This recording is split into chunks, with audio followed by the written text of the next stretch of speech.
C'est l'histoire d'un dirigeant qui ne se rappelle plus ce qu'il a signé. Un artisan vend son entreprise à une société, mais n'arrive pas à obtenir le paiement de la totalité du prix convenu.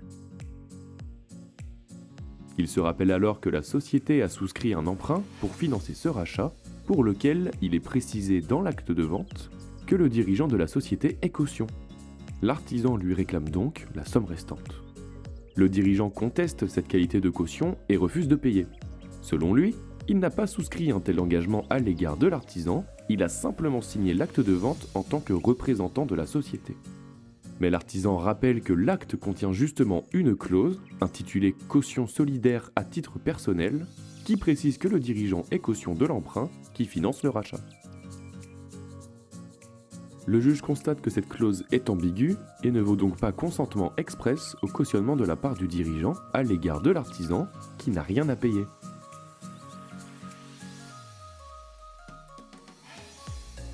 Pour être valable, un engagement de caution doit être express, c'est-à-dire que la personne qui se porte caution doit clairement et explicitement donner et formaliser son accord. Ici, les termes de la clause auraient donc dû clairement faire ressortir que le dirigeant se portait caution à l'égard de l'artisan pour que ce dernier puisse s'en prévaloir. Cette obligation est confirmée par la réforme de la caution en vigueur depuis le 1er janvier 2022.